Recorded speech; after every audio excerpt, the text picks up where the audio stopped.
이사야 55장 8절에서 11절까지 말씀 교독하시겠습니다.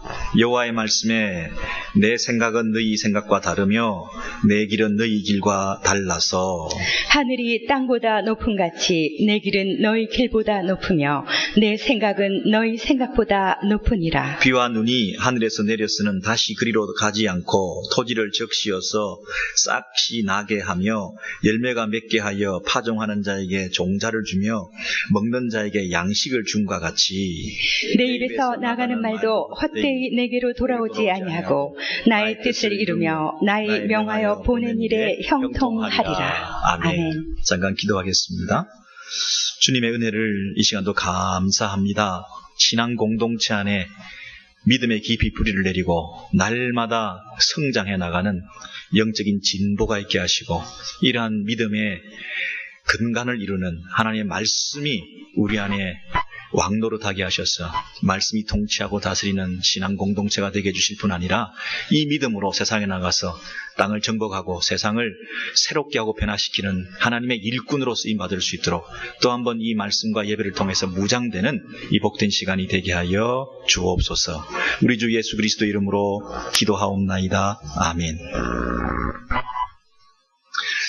오늘 여러분에게 화면을 통해서 보여드리는 게 많은데요.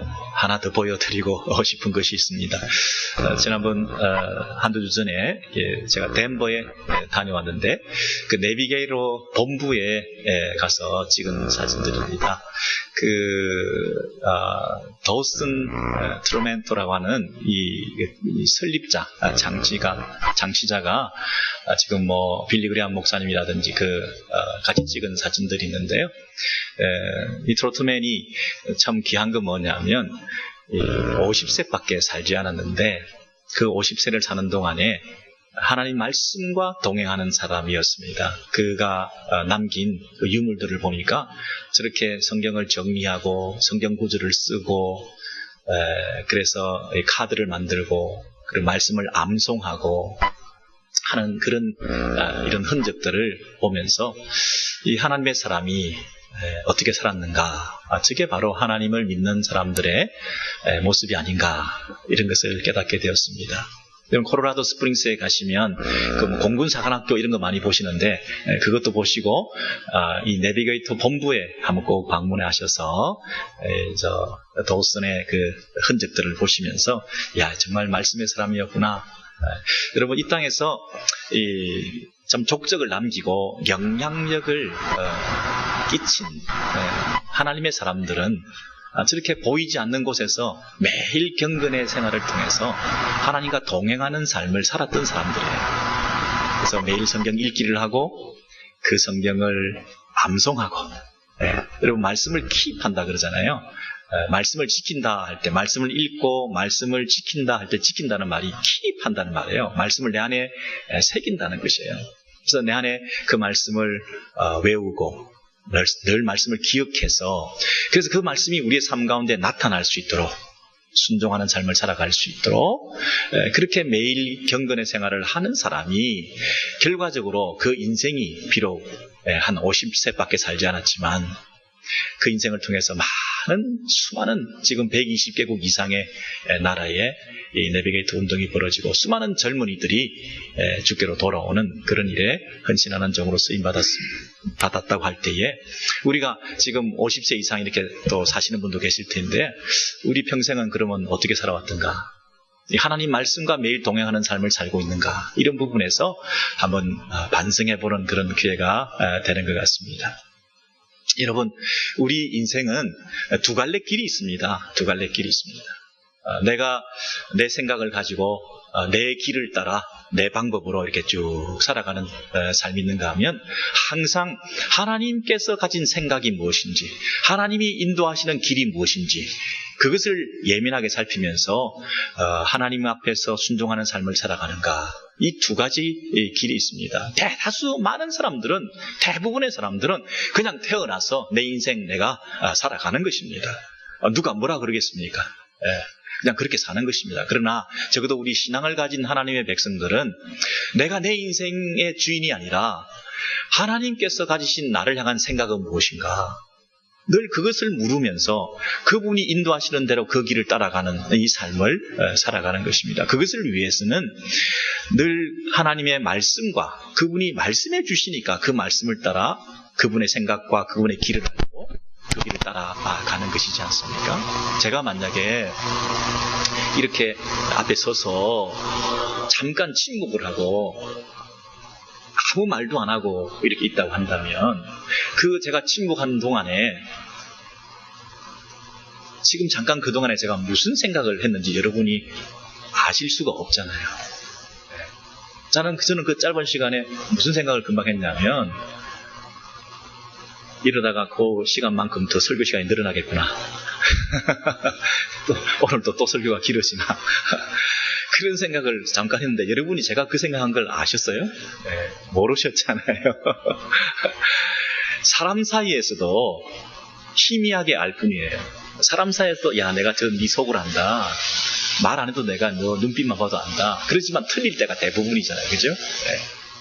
사람 사이에도 말을 안 하면 그 속을 알 수가 없고 생각을 알 수가 없는데 하물며 하늘 아버지의 그 생각을 이 땅에 있는 우리들이 어떻게 알겠어요?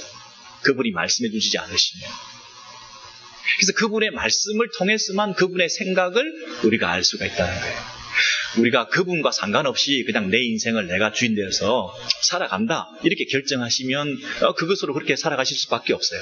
그러나 이 땅에는 두 가지 생각이 있고 두 가지 길이 있다는 것을 분명히 우리가 알게 되면 그것을 믿으면 이제는 우리가 그분의 말씀을 귀 기울이는 것 이거 굉장히 중요한 우리의 인생의 문제라는 것이에요.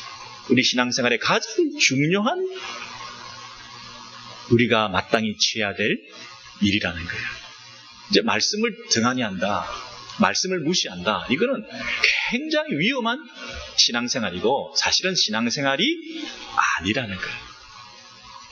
여러분 바람이 강하게 부는데 바다 위에서 이 키도 없이 막 파고에 휩쓸려서 떠밀려 가고 있는 그 인생이 그 조각배가 얼마나 걱정스럽습니까 여러분. 나뭇잎이 떨어져서 막 낙엽이 길거리에 막 나뒹구는데 막 바람 부는 대로 마음대로 막 나뒹구고 있는 그 낙엽이 얼마나 허망해 보입니까 여러분. 우리가 하나님을 의지하지 않고 하나님의 생각을 우리가 알지 못한 채 우리가 이렇게 살아가고 있는데 마치 그런 조각배와 같이 나뒹구는 그런 낙엽처럼 그렇게 우리가 인생을 이렇게 살고 있는 건 아닐까요? 앞을 보지 못하는 맹인께서 어둠 속에서 방향을 가늠하지 못해서 헤매고 있는 그 모습이 자기는 지금 깜깜한데요. 사실은 대낮이거든요. 대낮인데도 불구하고 자기는 흑암 속에서 방향을 알지 못하고 있어요. 우리가 대낮에 지금 살고 있고 우리 인생을 이 대명천지에서 마음대로 성공적으로 살고 있다고 지금 수십 년을 살아왔는데 그것이 혹시 그런 대낮이면서도 흑암을 경험하고 방향을 찾지 못해서 헤매고 있는 인생으로 지금 수십 년 살아온 건 아닐까. 영적 소경의 삶을 하나님 앞에서 살지 못하고 내 나름대로 살아왔던 그 삶이 그것이 인생의 낭비가 아니었을까. 이런 이 자문을 하면서 적어도 우리 성도들이 교회 안에 이 자리에 함께 있는 우리들만큼이라도 이 세상은 하나님의 생각이 있고 내 생각이 있는데 그 생각과 하나님 생각과 내 생각의 차이는 너무나 차이가 난다는 거예요. 우리의 인간의 지성이라고 하는 것이 물론 하나님께서 주신 것입니다. 그래서 하나님이 주신 지성을 하나님께서 주셨으니까 선한 것이죠. 지성이 필요 없다. 우리의 인간의 이성적 활동이라고 하는 것이 아무 쓸모가 없다. 이거는 부정해야 된다. 쓸모가 없는 거다. 이거는 함부로 쓰면 안 된다. 이게 아니라 하나님이 주셨으니까 우리의 인간의 지성을 마음껏 사용해야 되겠죠. 그러나 이 지성이 잘못된 것은 아니지만 이 지성을 어떻게 사용하는가 이게 중요한 거죠. 하나님이 주셨으니 이 우리가 가진 인간의 이성적인 활동을 하나님 말씀보다 더 위에다 두고 말씀을 판단한다든지 또는 내 지성이 너무나 커서 이 하나님의 계시가 우리에게 주어진 말씀이 소용이 없게 여긴다든지 소홀히 한다든지 무시한다든지 경홀히 여긴다든지 하는 것은 내가 가진 이 지성을 잘못 사용하는 것이죠. 내 지성을 사용해서 하나님을 더 알아가기 위해서는 먼저 하나님께서 자신을 알려주신 계시하신 말씀에 의존해서 내 지성의 사용을 극대화시켜야 된다는 것입니다. 그래서 흔히 이런 말을 하죠. 계시 의존적 사색이다, 이렇게 말을 합니다. 내가 가진 생각, 내가 가진 이성을 가지고 내가 가진 지성적 활동을 가지고 막 살아가는 그런 인생이 아니라 하나님이 당신의 생각을 나에게 알려주신, 하나님이 어떤 분이신지 자신을 계시해 주신 것에 근거해서 하나님 말씀 안에서 내 이성적인 활동과 내 지성의 사용을 통해서 그분을 더 깊이 알아가 그분의 생각을 우리가 캐치할 때 내 의지를 가지고 순종의 삶을 살아가는 거죠. 내 힘만 믿으면 된다, 내 의지만 믿으면 된다, 내 주먹만 믿으면 된다, 그렇게 살아가는 것이 아니라 그분을 알고 계시해 주신 그분의 말씀 안에서 그분에 대해서 깨달아감을 통하여 이제 그분의 뜻을 알고 그분 뜻을 따라 순종해가는 그런 삶을, 지정의가 연결되는 그런 삶을 우리가 살게 되었다는 것입니다. 이런 면에서 우리 오늘 본문에 이사야 55장 8절 9절의 내용을 보시면 내 생각이 너희 생각과 다르며 그랬습니다. 그럼 다르다고 하는 얘기는 좀 차이가 비슷한데 조금 서로 다르다는 게 아니라 근본적인 차이가 있다는 것이죠. 무한한 차이가 있다는 것이죠. 그러니까 메울 수 없는 간격이 있다는 것입니다. 하늘과 땅은 차이가 있다. 이 말은 땅과 하늘은 결코 하나가 될 수가 없다. 하늘은 땅보다 높다. 하나님의 생각은 인간의 생각보다 높다 할 때 그 무한한 차이에 대해서 우리가 인정을 해야 한다는 것입니다. 이는 하늘이 땅보다 높은 같이 내 길은 너희 길보다 높으며 너희 생각은 너희 생각보다 높음이니라. 높다는 얘기는 백두산보다 에베레스트산이 좀 높다 이런 차원이 아니라 근본적으로 따라잡을 수 없는 무한한 간격이 있다, 이런 얘기입니다. 그래서 우리가 이 하나님의 생각이라는 것이 있다, 하나님의 뜻이라는 것이 있다, 이 세상을 경영하고 운행하시는 하나님의 섭리라고 하는 것이 있다, 눈에 보이지 않는 세상이 있다, 그 하나님께서 지금 우리와 함께 하시고 우리에게 말씀해 주시고 자신을 우리에게 알려주신다 하는 이 사실에 대해서 우리가 분명히 깨닫고, 그러면 우리가 그 하나님의 생각을, 하나님의 뜻을 어떻게 알아갈 것인가? 우리 편에서 인간의 지성을 가지고 아무리 생각을 하고 노력을 하고 추구를 하고 하나님을 알아가려고 해도 우리는 땅인데 하늘을 어떻게 알 수 있냐? 우리는 하나님의 생각을 인간의 생각으로 알 수가 없다 하는 이런 지적인 절망을 하게 되고, 그리고 그 상태에서 계시밖에 방법이 없다. 우리는 하나님을 알아갈 수 없지만 하나님이 자신을 알려주시면 그 계시에 의존해서 우리의 이성적인 활동을 통하여 하나님을 알아가게끔 하셨구나. 이 사실을 우리가 깨달아야 된다는 것이에요. 그래서 우리가 한 가지 첫 번째 기억할 것은 지성의 한계라는 것입니다. 지성을 사용해야죠. 그러나 그 지성이 가지고 있는 한계를 인정해라. 내가 너무나 똑똑해서 하나님 말씀을 판단하는 자리까지, 하나님의 그 말씀에 위에서 그 하나님 말씀을 좌지우지하는 내 경험과 상식에 의해서 틀리고 맞고 하는 것을 내가 결정하게 될 때 이 지성이 잘못 사용된 것이고, 이 지성의 사용은 파멸을 초래하게 되는 것이죠. 그래서 우리 아이들에게, 우리 자녀들에게 부모들이 항상 이 자세를 가르쳐야 됩니다. 공부 많이 해야 된다, PhD 받아야 된다, 학위를 해서 이 땅에서 성공해야 된다, 열심히 공부해라. 그러나 너 지성의 한계를 깨달아야 돼. 하나님의 말씀이 지혜와 지식의 근본이야. 하나님을 경외하고 하나님을 높여드리는 것, 그분을 인정하는 것이 네 인생의 참된 살길이란다. 여러분, 그것을 어떻게 드러내 보일 수 있습니까? 여러분이 성경을 딱 펼치고 아이들 앞에서 무릎 꿇고 사모하는 마음을 가지고 그 성경을 읽을 때에, 야, 정말 하나님의 말씀만이 최종적인 권위구나. 우리가 아무리 똑똑해도 하나님의 진리의 말씀의 그 깊이를 우리가 도달할 수가 없구나. 우리가 아무리 많이 배워도 이 하나님께서 주시는 이 지혜의 말씀이 가장 더 깊은 말씀이구나 하는 것을 평소에 부모들이 자녀들에게 본을 통해서 말씀 앞에 대하는 경건한 태도를 보여야 자녀들이 자신의 한계를 고백할 거 아니겠습니까? 제일 비극적인 게 뭡니까? 내 지식을 믿고 내 지성을 믿어서 대학만 가면, 공부 좀 하면 하나님을 인정하지 않고 성경을 캐캐묵은 옛날 책으로 생각하고 읽지도 않고 던져놓고, 성경이 가장 많이 팔리는 베스트셀러이지만 가장 안 읽혀지는 책이 된 이유가 어디에 있겠습니까? 그런 면에서 여러분, 우리가 성경 통독반을 지금 하고 있는데, 이런 기회에 온 가족들이, 이 부모들이 자녀들에게 본을 보이면서 성경 읽는 이 모습을 여러분이 보일 때에 여러분 자녀들에게도 이러한 신앙이 하나님 제일주의, 성경 제일주의, 최종적인 권위를 가진 이 성경 말씀의 파워를 모범적으로 삶을 통해서 보여주는 좋은 기회가 될 줄로 믿습니다.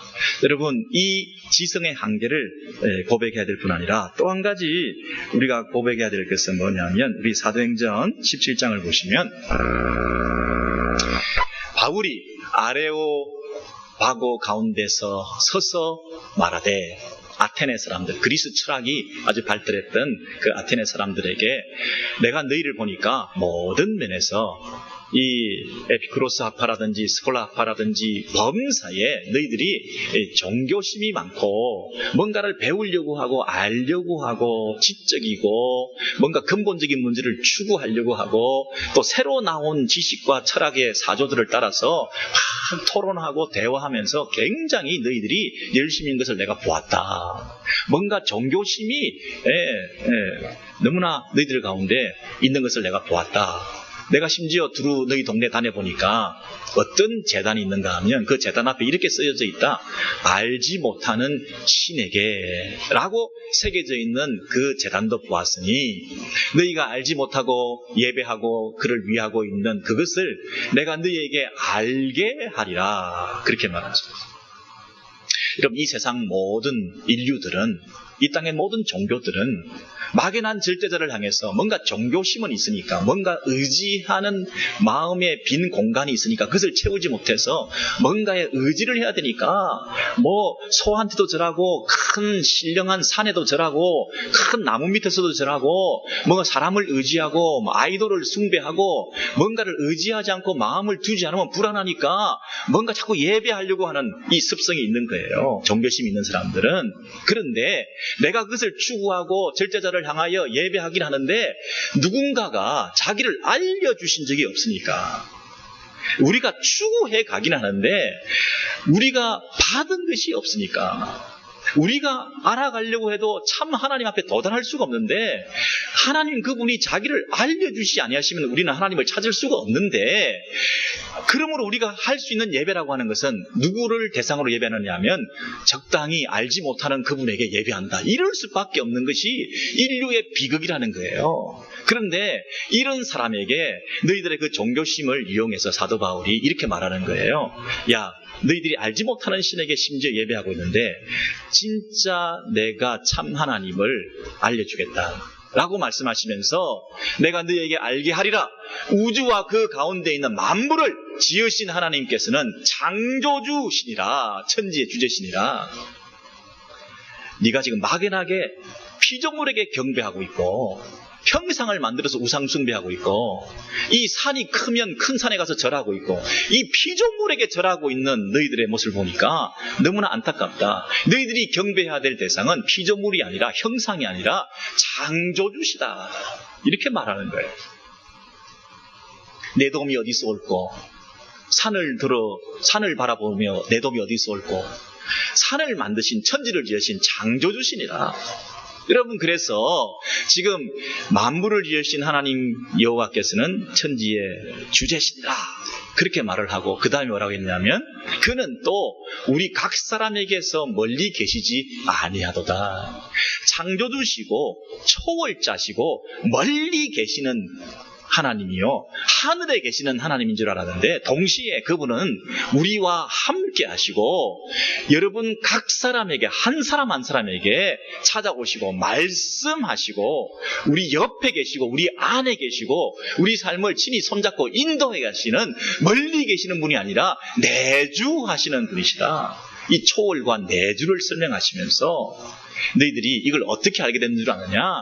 너희들은 막연하게 지금 하나님을 섬기려고 뭔가에 절을 하고 있는데 나는 어떻게 이 하나님 알게 됐느냐 하면 구약의 창세기 첫 장을 보니까 1장 1절에 태초에 하나님이 천지를 창조하시니라 계시해 주셨으니까, 하나님 자신을 알려주셨으니까, 누구로?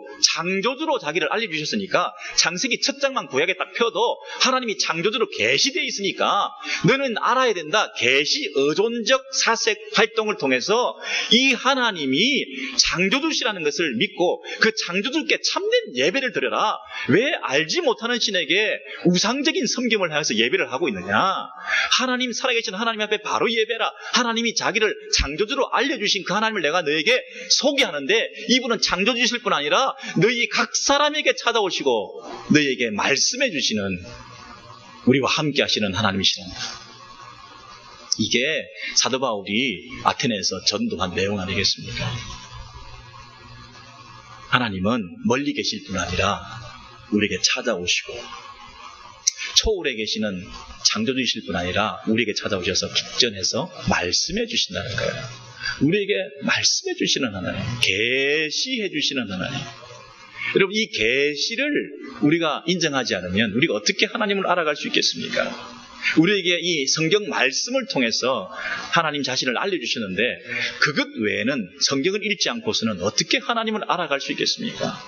여러분, 이 성도가 성경을 읽는다고 하는 것은 이건 필수적인 건데 우리가 성경을 사놓기만 하고 가지고 다니기만 하지 성경을 읽지 않고 있는 것은 신앙인이 아니요 세상 사람들과 마찬가지라는 것입니다.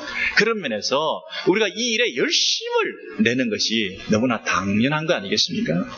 여러분, 그런데 이 각 사람에게서 우리에게 찾아오셔서 이렇게 말씀하시는데 이 하나님께서 이 성경을 주셨을 때는 하나님이 직접 신령한 음성으로 주신 것이 아니라 사람들을 통해서 그 말씀을 우리가 알아들을 수 있는 언어적인 형태로 말씀하셨다는 거예요.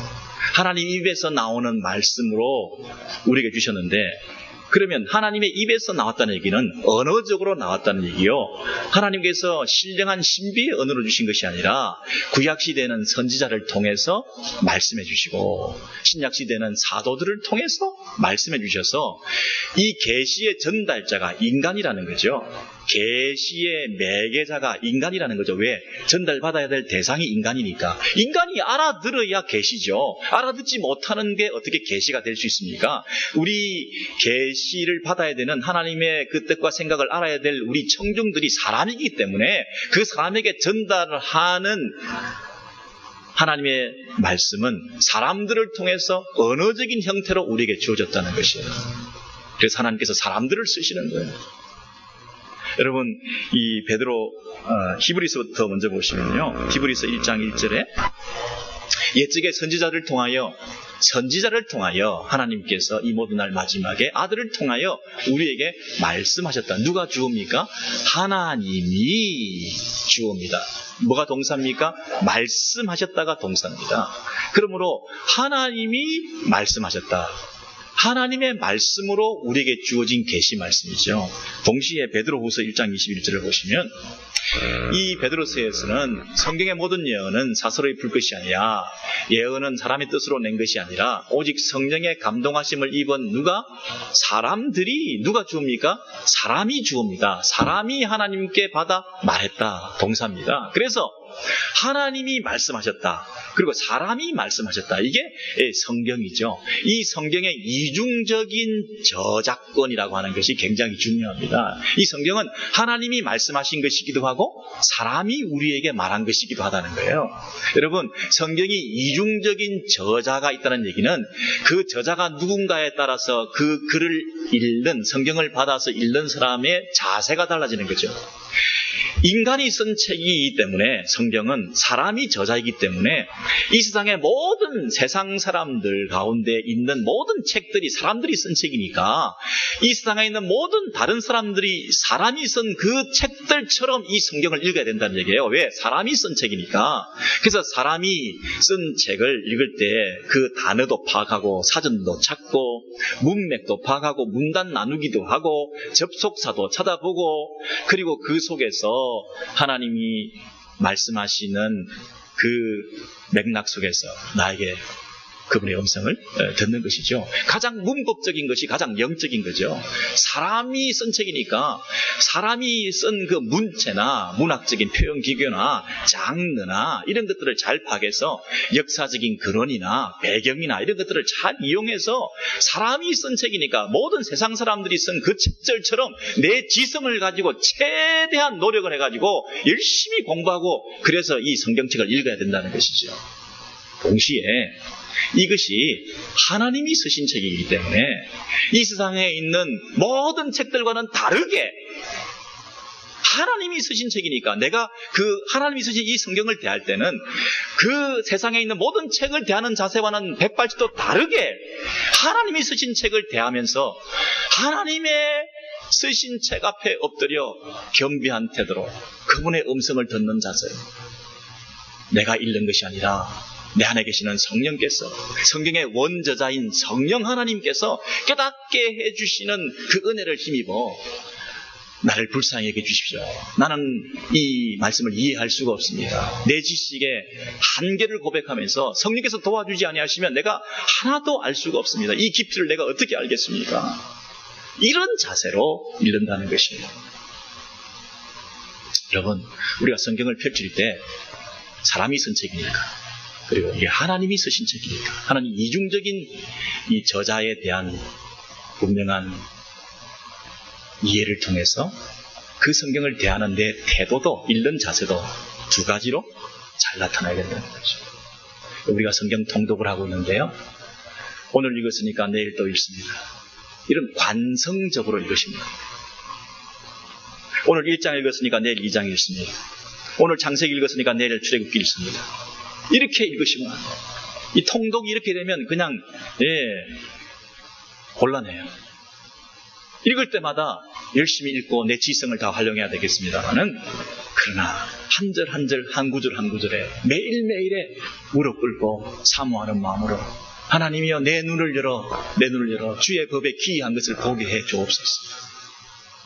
그럼 시편 119편의 저자가 성경을 읽는데 내 눈을 열어 주의 법에 기이한 것을 보게 하소서.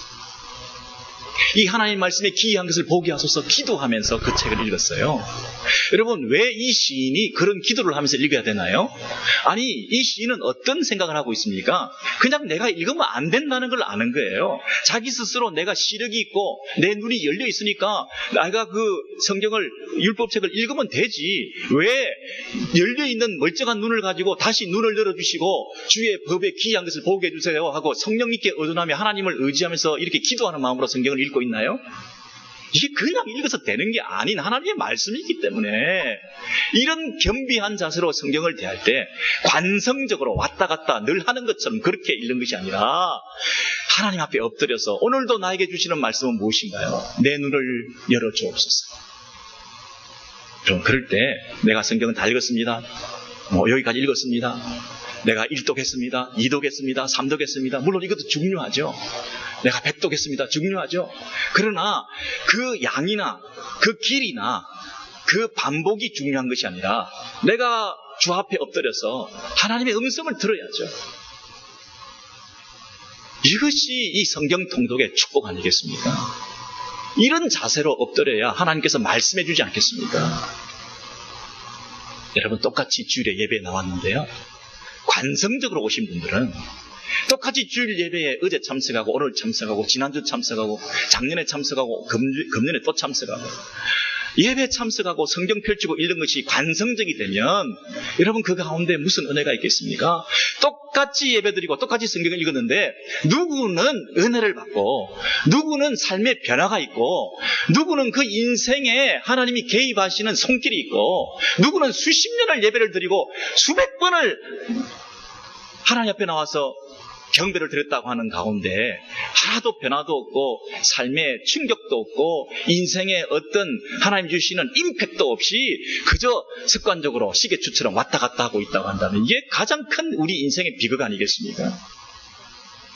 두 번째 제가 말씀드린 것은 관성이 아니다라는 것입니다. 첫 번째는 지성이 아니다.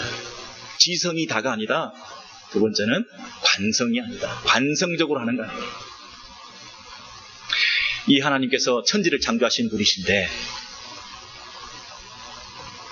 그분이 멀리 계시는 것이 아니라 그 초월자가 우리 안에 내주하셔서 우리 깃전에 속삭여 주시는 우리에게 말씀해 주시는 분이시다.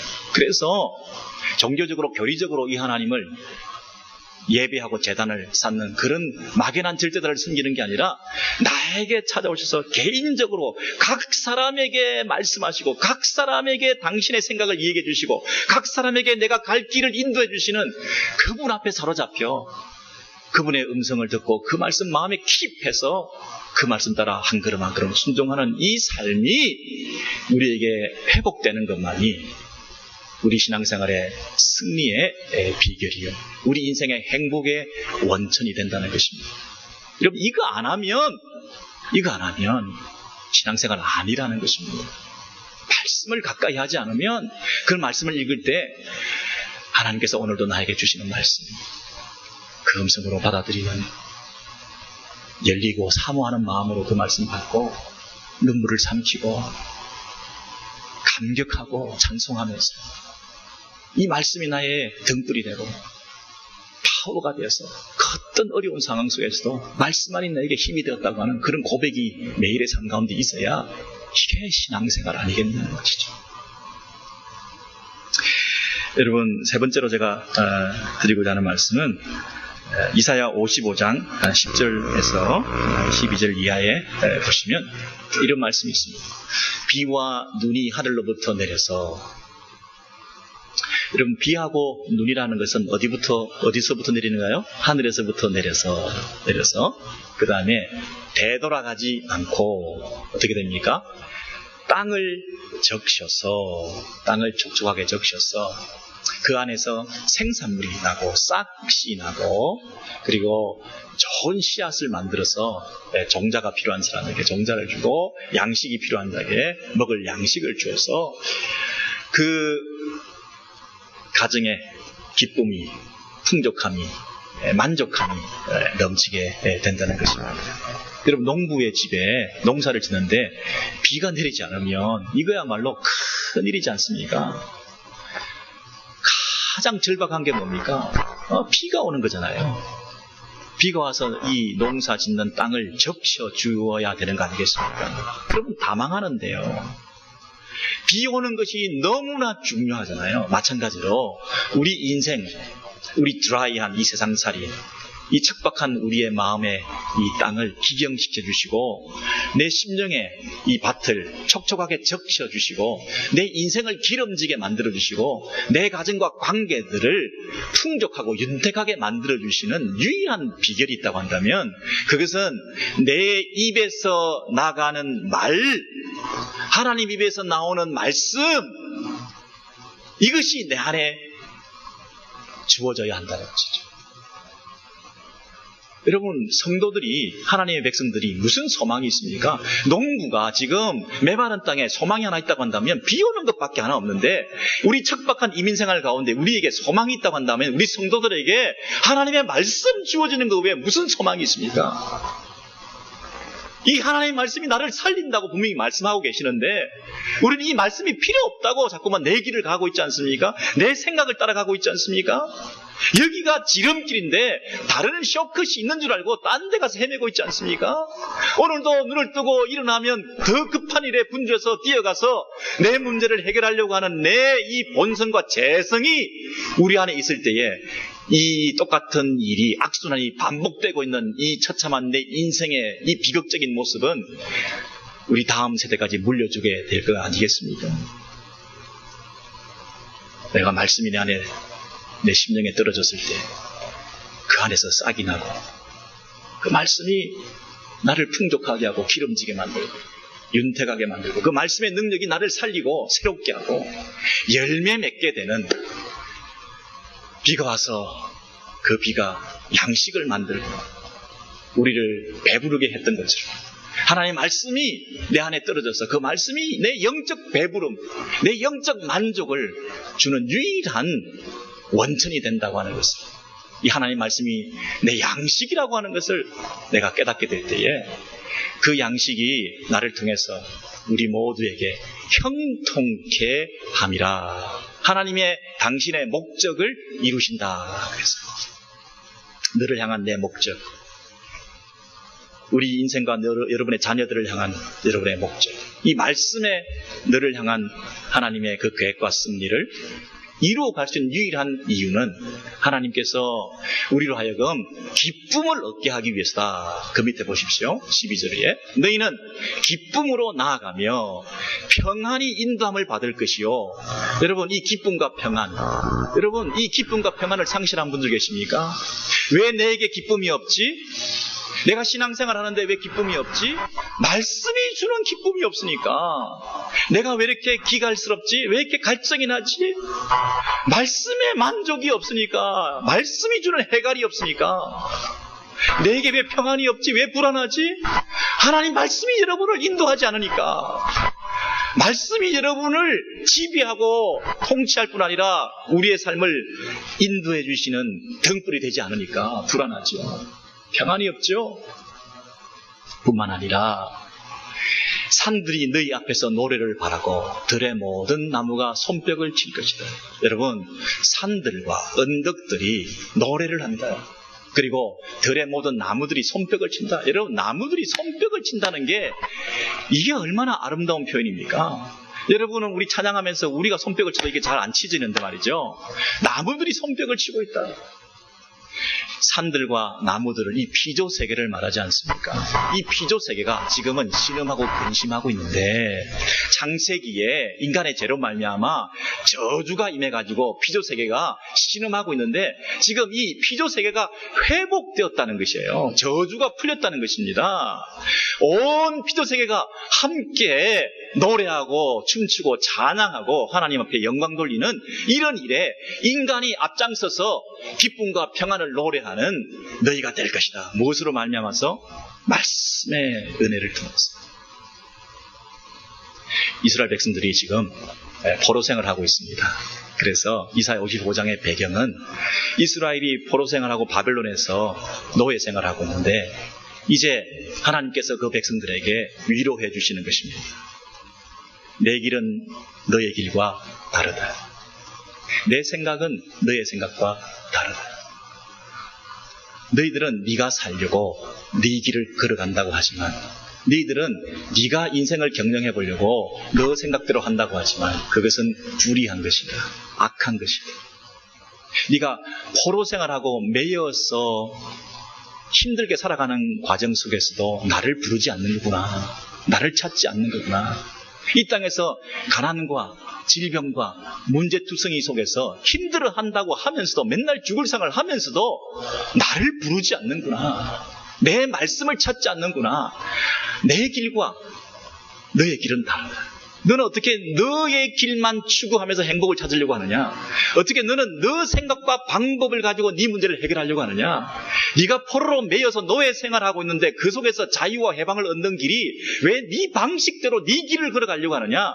하나님께 돌아와라. 하나님을 의지하라. 하나님의 이름을 불러라. 그러면 내가 내 길을 너희에게 보이겠다. 내 방식으로 너희를 구원하겠다. 내 말씀이 땅에 떨어져서 응답되지 않는 길이 없다고 하는 사실을 내가 알려주겠다. 반드시 이루어진다. 나를 신뢰해라. 내 생각대로 내가 너희를 구원할 수 있도록 나를 의지해라. 사람의 지혜로 이루어질 수 없는 이 제2의 출애굽이, 십자가의 구원이 인간의 지혜와 생각과 상식으로는 이룰 수 없는 하나님의 방법으로 내가 너를 살려주겠다. 바벨론에서 너를 건져내어서 귀향하는, 홈커밍하는 그 기쁨, 귀향의 노래를 내가 부르게 해주겠다. 포로로 매여서 결박당해 있는 너 인생의 그 아픔을 자유함으로 풀어주며 기쁨으로 온 피조세계가 하나님께 나아올 수 있는 그 노래를 내가 부를 수 있게 해주겠다. 이 구원의 기쁨을 누리는 그 열매가 너 삶 가운데 나타나게 해주겠다. 네 방식대로 살려고 하지 마라. 나를 찾아라. 너 생각대로 살려고 하지 마라. 내 말씀을 들어라. 네 길로 걸어가려고 하지 마라. 내가 인도하는 길을 따라와라. 내 앞에 겸손히 엎드려 하나님의 말씀, 너 앞에 가까이 계시는 하나님, 멀리 계시는 것이 아니라 너에게 말씀하시는 그 하나님 앞에 엎드려 하나님의 음성을 듣고 순종하는 삶을 살면 내가 너를 살려주겠다. 내 방식대로 너를 구원해주겠다. 이 의롭고 거룩한 길을 걸어가는 이 공동체, 여러분, 우리가 성경 통독을 하면서 이 공동체가 우리 오렌지 교회 공동체로 그렇게 회복되어지기를 소원합니다. 여러분 마음속에 이런 위로와 치유와 회복이 있는 이런 성경 읽기가 되기를 원합니다. 다른 데서 얻을 수 없는 영육 간의 치유와 회복이, 여러분 관계의 회복이, 여러분의 모든 인생의 문제의 솔루션이 어디에 있다는 말입니까? 어디서 기쁨을 얻고 어디서 평안을 얻는단 말입니까? 어디서 여러분의 인생의 궁극적인 문제에 참된 해결자를 찾을 수 있다는 말입니까? 우리 생각으로? 우리 고집으로? 내 방법으로? 내 길이 따로 있다고요? 내가 알아서 한다고요?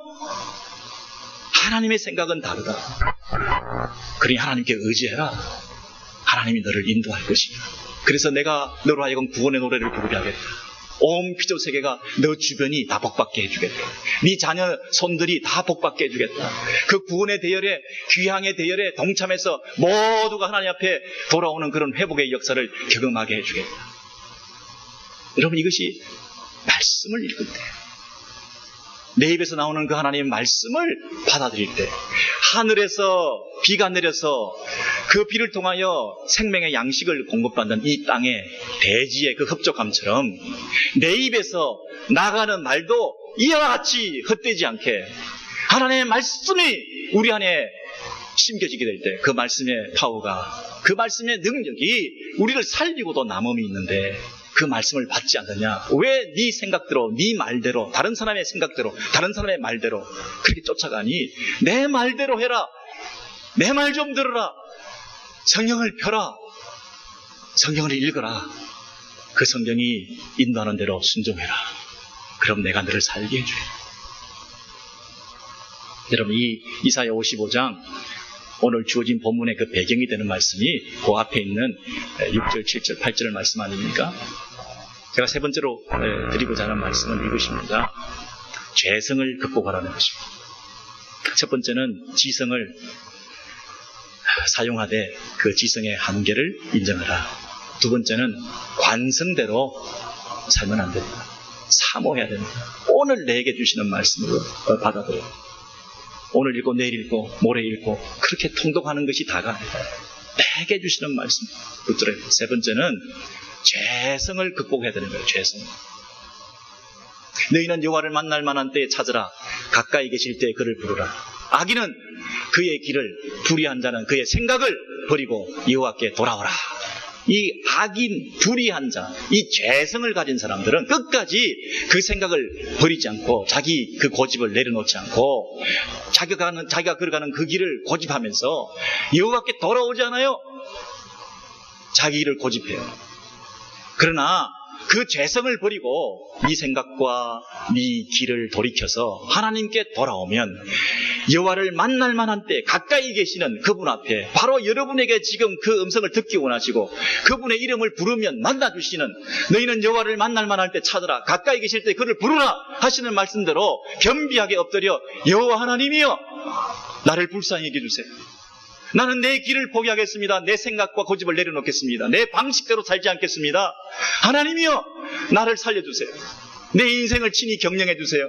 내 주인됨을 포기하고 내 왕권을 포기하고 내 왕관을 벗어놓고 하나님 앞에 경배하면서 나아갈 때에 주께서 우리를 불쌍히 여겨주시고 긍휼히 여겨주시고 너그럽게 용서해 주시고 용서받지 못할 죄가 없고 그분의 자비는 너무나 크셔서 은혜를 입지 못할 우리의 모습은 없다는 것이죠. 그 크신 자비와 그 크신 용서로 우리를 품어주시고 그래서 내 생각은 너희 생각과 다르며 내 길은 너희의 길과 다름이니라. 이 말씀으로 연결되면서 당신의 길로 당신의 방법으로 우리를 살려주시고 구원해 주신다는 이 약속을 붙들게 된 것이죠.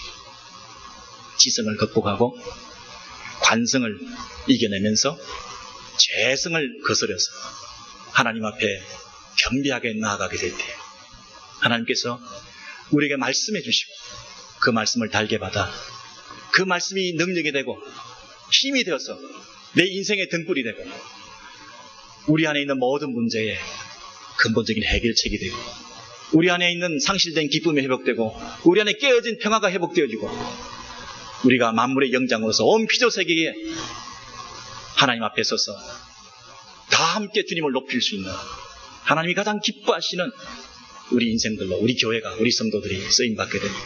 이 포로 귀환하는 귀향의 노래를 부르며 고향으로 하나님의 품으로 가고 있는 이 이스라엘 백성들처럼 우리가 오렌지일 교회가 이 공동체가 하나님 앞에 나아갈 때에 이 말씀이 역사하심을 통해서 우리 교회 공동체 안에 각 가정마다 이런 평화와 기쁨이 넘치고 영육 안에 모든 질병들이 치유받고 회복되고 많은 간증들이 생기고 하나님께 영광 돌려드리는 살아있는 말씀의 공동체가 되기를 주의 이름으로 간절히 소원합니다.